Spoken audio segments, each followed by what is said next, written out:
whole phone melted. The plastic, the glass, you can't even really tell that it was a phone. I didn't think much of it, so I went back to sleep. And then I woke up again, and it was more prominent.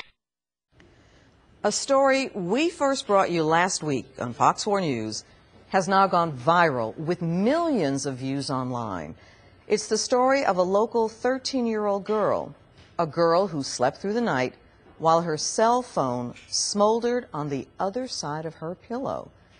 It's believed the battery overheated, causing it to swell and then burn.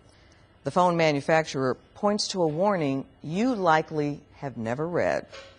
And now there's we have a reasonable expectation that the products we buy are going to be safe. Consumer reporter Steve Noviello broke this story. He's here now with the update. Good evening to you, Clarice. We, of course, should put this in perspective for folks. You know, there are billions of rechargeable lithium-ion batteries out there, and the number which malfunction is relatively few in comparison. But I can tell you, I have received hundreds of emails from people across the country and across the world who tell a similar story, be it a laptop, a cell phone. We told you about baby monitors a couple of months ago. These batteries are overheating and sometimes exploding. And that's really scary. Are we looking at a change in the industry? You know, that's the interesting point here. You know, you might think that there needs to be one, and there was back in 2007 when new safety standards were set. Now, currently, legitimate manufacturers, we're told, adhere to those standards. I spoke with the CPSC today, and a spokesperson tells me it is their opinion that despite the many reports of overheating and exploding batteries, they do not see a need for a new set of standards. They say what is needed is full compliance by manufacturers and good safety practices by consumers. So what does that mean? It's going to actually mean some very interesting things, and believe it or not, most of us out there are breaking the rules. We pointed out in our story the manufacturer did warn against keeping the phone in any space like in bedding where proper ventilation isn't sufficient.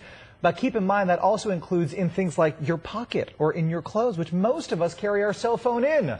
The CPSC adds you only want to use manufacturers' genuine brand chargers for proper voltage. Keep these batteries away from pressure, so if you toss it even in your handbag, you want to make sure that it sits on top and doesn't sit under anything where it could get squished. You should curb exposure to heat, so no leaving your cell phone out in the sun while you're at the pool. And you should limit any contact with metal, so if it is in your pocket, no keys in the pocket with it. Plus, how many times does this happen? You drop the phone, and what's the first thing you inspect when you pick it up, right? The glass. The glass. Okay. Yeah. If you have a phone with a removable battery, you should actually pop off the back case and inspect what's inside. Any nicks or dents or damages to the batteries can actually cause it to split, expand, and possibly explode. Once again, excellent reporting, Steve. I appreciate that. Very good tips. Thank you very much.